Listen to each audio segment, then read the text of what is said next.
Inside City Limits is a presentation of Comcast.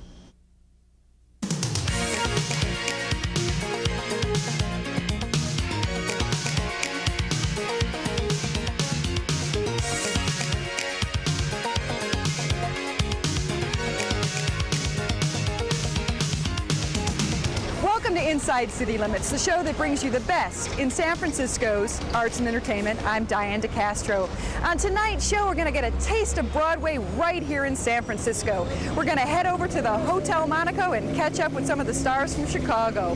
We're going to also hit the town with Tim for dinner, and we're going to meet a local jewelry maker. We're going to do that and so much more after we hear from you, our people on the street. Where in San Francisco is the best place to get a drink? Cafe Trias in North Beach. Buena Vista Cafe. They make the best Irish coffee in town. The Zuni for a martini, Cosmo, or Lemon Drop. We're here at the Hotel Monaco, where we're going to have a chance to meet some of the stars from the hit Broadway musical Chicago. If you still haven't had a chance to see this sexy show, this weekend is your last chance to get in on the murder, greed, and all that jazz that makes Chicago a must-see event. We'll be back with the stars after we see an exhibit.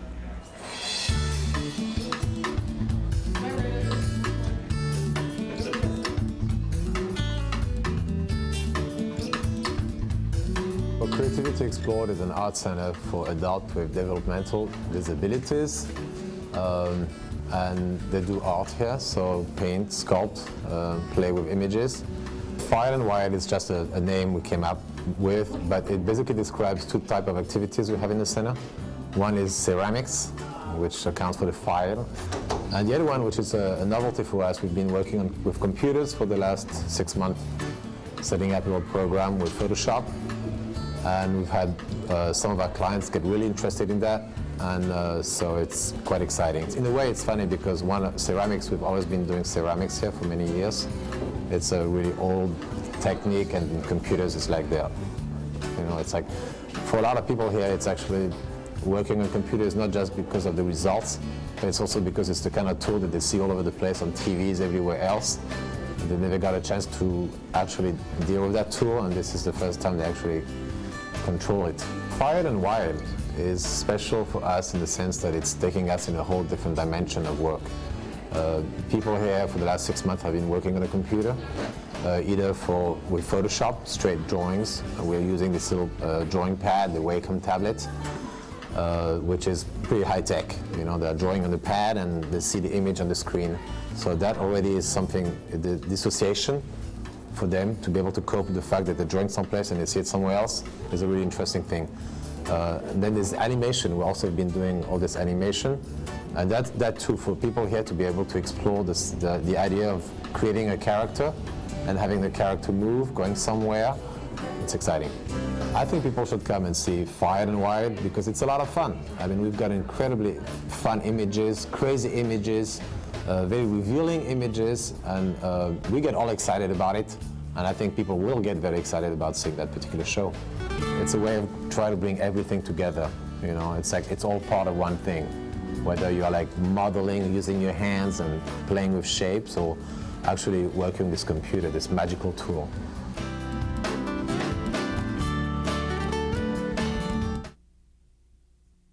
Come on, babe, why don't we paint the town?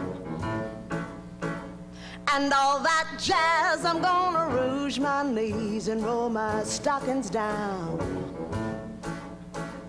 And all that jazz. Welcome back to Inside City Limits. We're here at the Hotel Monaco, where we're going to have an opportunity to meet some of the stars from the smash Broadway hit Chicago. And joining me now is Brenda Braxton, who plays Velma. Yes. Welcome to the show. Thank you. Thank you for having me. Who is Velma? Oh, she's a wonderful lady. She's a bit complicated. She is complicated. Well, you know, she grew up in a time when murder was a little more accepted, kind of. Can you say murder is accepted? Murder, greed, corruption. Exactly. Well, that's kind of like now, though, isn't it? But she is complicated, and poor thing, she keeps going no matter what. You know, she starts out as the top dog in the prison, and then Roxy comes in and kind of knocks her off her throne, and she keeps trying to plug and come back to be #1 in the headlines, and she just keeps going no matter what, you know? For people who haven't seen Chicago or know anything about it, which is almost a rarity now because of the hit the movie. Mm-hmm. What's the storyline? The storyline is about these women who are in prison, and it starts out with Velma Kelly, who has killed her husband and her sister because she found them together, and so she's gone to prison and she's awaiting her trial. But she's #1. She's on the front page, and she's got the best attorney, Billy Flynn, who's played by Kevin Richardson, and who's a Backstreet Boy. Yep. He's a Backstreet Boy, a nice guy too. And so she's #1 in prison, and all of a sudden Roxy comes in. And Roxy has shot her husband. Oh no. And now Roxy is #1, and Roxy learns the inner workings of the prison system and manipulates the matron to get Velma's attorney, and she's on the front page now, and Velma has to figure out how to get back on the front page. And she ends up trying to go in cahoots with the Roxy. So there's a bit of a competition it. for press? For press. Oh, that sounds interesting. Oh, and is Bianca on? My Roxy, you know. But yeah, and it's how they manipulate the press and how the attorney manipulates the press and ends up, well, I shouldn't say. No, we don't want to give it all away. We won't give it all away, but how they manipulate everything. What's one of the greatest things that you enjoy about being able to play a role like Velma? Well, I get to do the big opening number, All That Jazz, for one thing. Oh, which is a wonderful number. Yeah, and I think the way I play Velma, you really kind of feel sorry for her, if you can, for a murderess. Well, I have a lot more questions for you, which I'm going to have a chance to ask you when we come back. Okay. But right now, let's head over to the Magic Theater. Lizzie Borden with an axe gave her mother 40 whacks when she saw what she had done. She gave her father 41. Word for Word is a company that performs literature. We're a professional theater company that takes short stories or portions of novels and performs them exactly as they're written on the stage. So we like to say we take it from the page to the stage.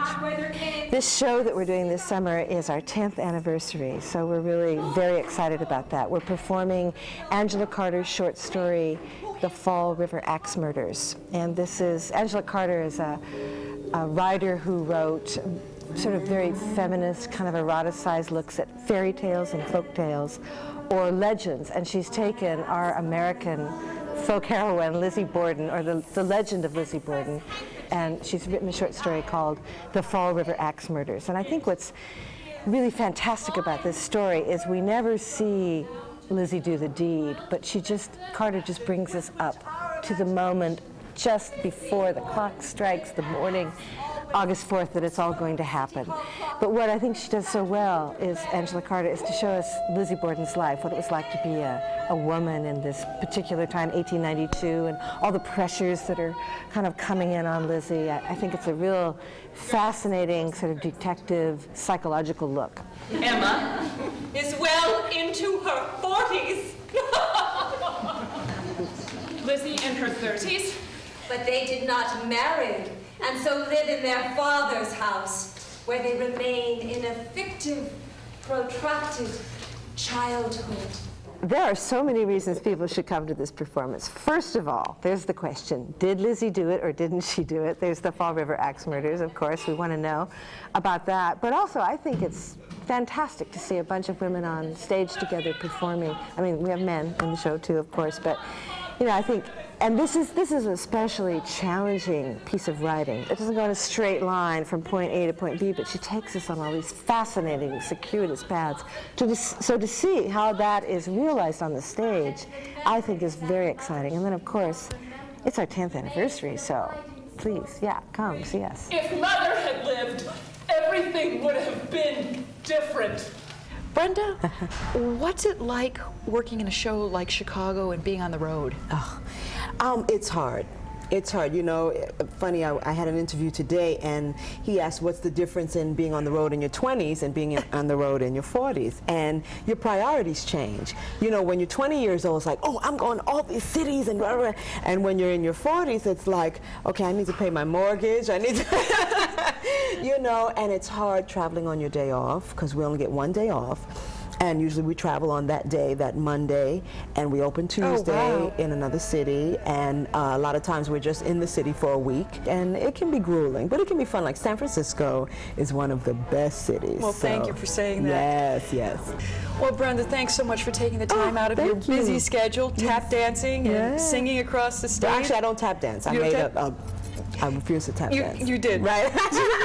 Well, if you had more time in the city, you could go out to dinner with us. Oh, yeah. Because Tim's been very busy this week, and we're going to go out to dinner with him now. Welcome to Bambudda Lounge, San Francisco's newest night spot. The 21-foot reclining bronze Buddha marks the location. Owners Christina Deeb and Gina Milano have transformed the former Backflip restaurant into a Zen-inspired, Asian-infused dining experience and cocktail lounge. Outside, you'll find a tented area, heating lamps, and a fireplace. Being connected to the Phoenix Hotel makes eating here one of the best poolside dining experiences in all of San Francisco. What was inspiration for the nightclub? Really, there was a need for a space like this in the city. There's no place to go for indoor-outdoor dining, cocktails poolside, and when the space came to us, we knew that this was the right concept. It's kind of a Balinese atmosphere that we wanted to create. The nipa huts and the bamboo furniture. We wanted it to be a place where you could go on holiday without leaving the city.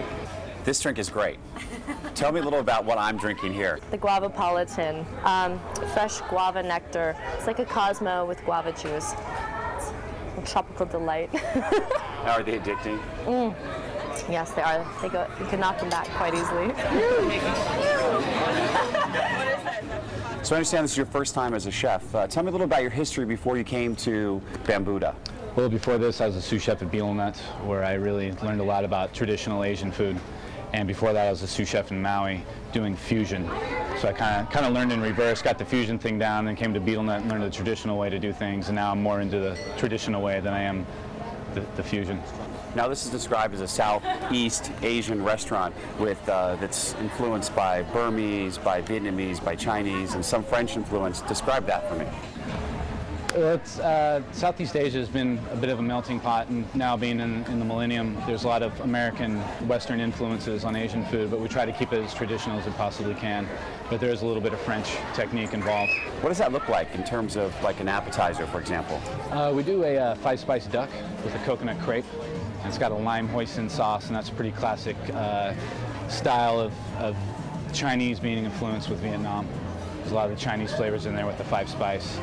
And then kind of mix it up a little bit with the coconut crepe, which is a little bit of a French influence, and the duck on top, and a little chili and peanuts, and it's really nice. Tell me about your halibut dish, your main course. Halibut's really nice. It comes in from Alaska, and we pan-sear it so we get a nice crust, caramelization on the top, and then we finish it with a really mild sour mango yellow curry, and then some cashews to give it a little crunch, and a little coconut rice, which kind of blends it all together. Now, when you're done with your main course, and it's time for dessert, do you have something special? And we do a lemongrass custard, which is kind of a French Vietnamese thing. It's a takeoff of pot de crème, which basically means pot of cream. But it's infused with lemongrass, which gives it a really floral, light texture. And we top it with a little coconut coulis and a Thai basil syrup, and it just melts right in your mouth. Live spinning DJs, exotic drinks, and a sea of beautiful people all lend a helping hand to keep this place humming. Outside dining truly makes the Bambudda Lounge an oasis in San Francisco's nightlife scene.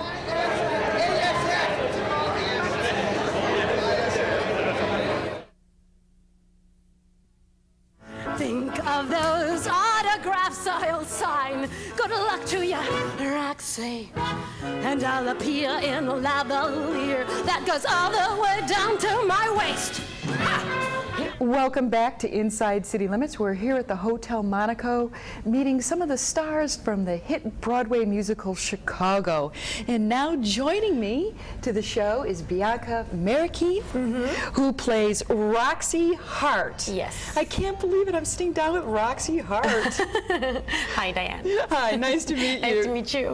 Tell me about your character. Who's Roxy? Well, I love this character because I think it's very complete for any actress to play. It's well, you go through all the emotions in just 2 hours and 20, which is, you know, how long the show lasts. This woman, her biggest dream in life is to be famous, to be a dancer in vaudeville, you know, for her name to be in all the newspapers and her picture in the newspapers. And all, you know, all her life, she's been having no's, no, no's, all the doors closed in her face. The only yes she has is her husband, Amos, right? And she's married to him and she loves him dearly, but the thing is that she wants more. She's just a woman that has too much fire in her. So she has, you know, affairs here and there, and Just she falls one in or love two with or this three guy. or four. That exactly. But this guy, the special one, you know, is through with her, and he leaves, and she can't take that, so she kills him. And now she's famous, but she's in jail. Bianca, we're going to come back with you right after we go out and listen to some music.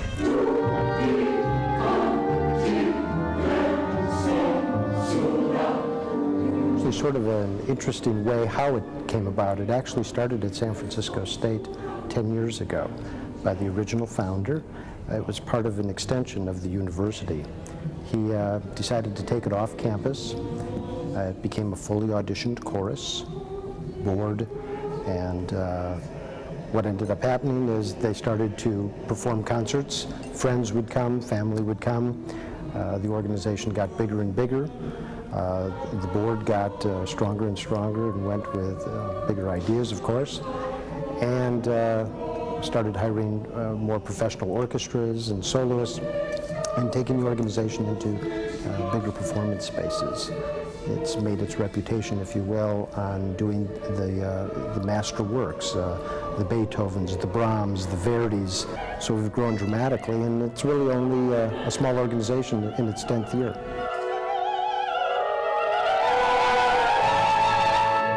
I've always been in love with the human voice and what that can do, and to be able to do music of such incredible composers. This is a real passion for the people that are involved, and it turns into a real passion for me. I'm very lucky. I get to make money at something I really enjoy doing, and not everybody gets to do that, so I feel very fortunate.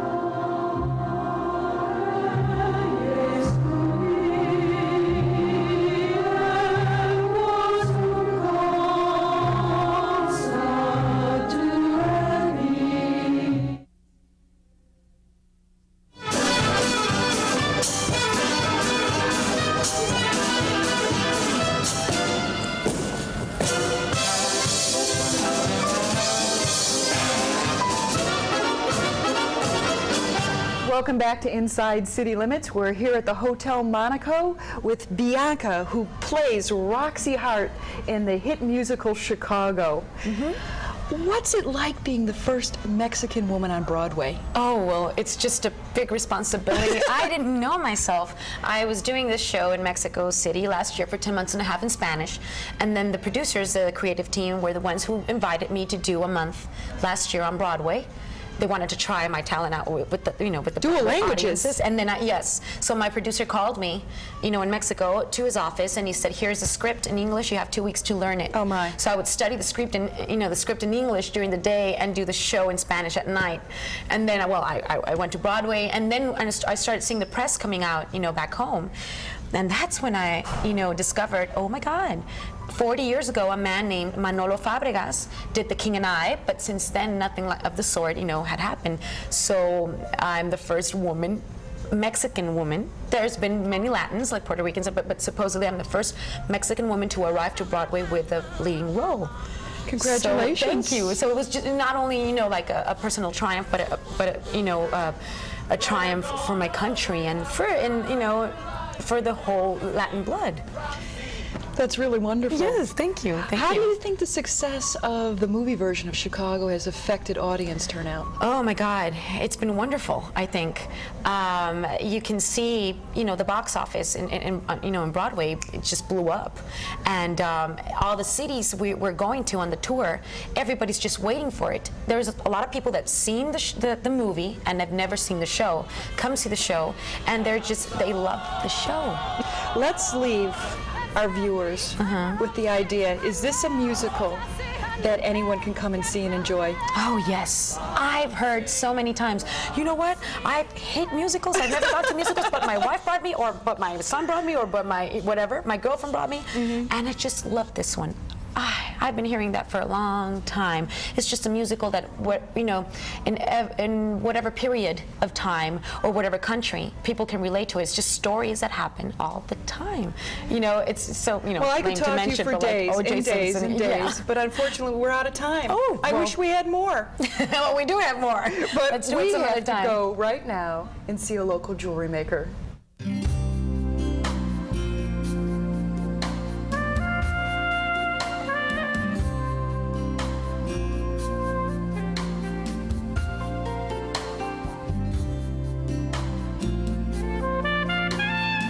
My work is a unique medium called precious metal clay, and what it is a clay medium made out of neutral plant binders that's infused with microparticles of fine silver.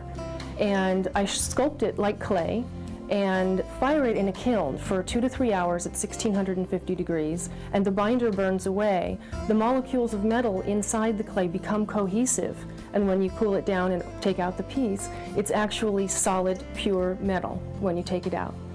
So this is the medium that I'm working in. It's sort of a sculpture method, really, and I started working in it in the beginning of '88, and I've developed a line, and it's a really wonderful medium. I enjoy it, as I have a ceramics background, so I'm able to bring those methods and techniques into what I'm doing now, but on a much smaller scale because they are little small pieces of jewelry. My inspiration comes greatly from a very, very lucky experience that I had when I was a young girl. I was able to go on a couple of trips to Europe and the Middle East at a very young and impressionable age. So I was greatly influenced by cathedrals in Europe and mosques in the Middle East, and places like Venice really influenced my entire aesthetic. So my inspirations really come from days gone by, days of old, finery. I was the weird kid who was not coloring Barbie coloring books. I was coloring the 8 Wives of King Henry VIII sort of thing, I think my greatest sense of satisfaction does come in the end when I have a wonderful piece, but I do enjoy the entire process just the sheer joy of the creative process when I'm sitting down and I have a lump of clay in front of me and I can just do whatever I want with it. That is really, really wonderful. I do enjoy just making unique pieces rather than doing the same piece over and over again. I really enjoy doing one-of-a-kind work, and the whole process is just very satisfying. I don't use a lot of machines in the finishing work at all because the work has a very ancient feeling to it. So I actually sit and burnish by hand. I don't, buff and grind and things. I sit there and I burnish, and I use little tiny hand tools. So it's very labor intensive, and it is very time consuming, but it is very tactile and very satisfying in the end. It is challenging being an artist in San Francisco, but I think it's also challenging being an artist anywhere. Doing what I do, because the pieces do take such an enormous amount of time, just a couple of the pieces can take me up to 3 hours just to do the clay part. Then they're in the kiln for 3 hours. Then the finishing is by hand, which can also sometimes be up to 2 hours. So it's not an inexpensive product. And I think that in a way, any luxury item sometimes can be a difficult thing to make a living at. So I think all artists kind of have the same problem until they develop a name for themselves. So it can be challenging being an artist. I can't not do it. I'm just absolutely compelled. My years in the corporate world were torture, and I never want to go back. I would rather be starving on the street and doing what I love. My work can be seen at www.precious.com. Anyone can phone me at 415-920-9439 for any information that they would like.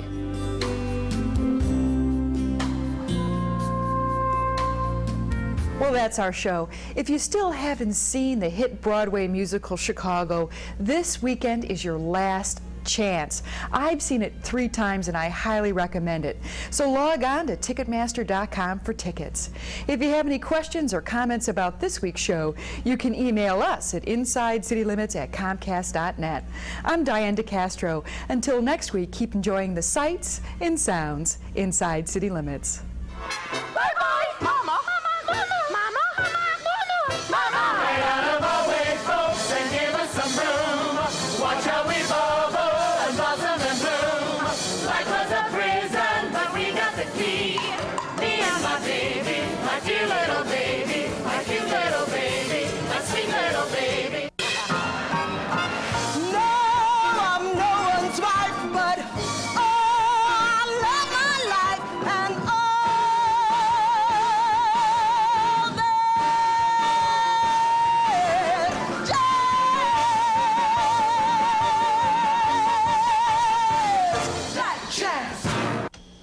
Inside City Limits is a presentation of Comcast.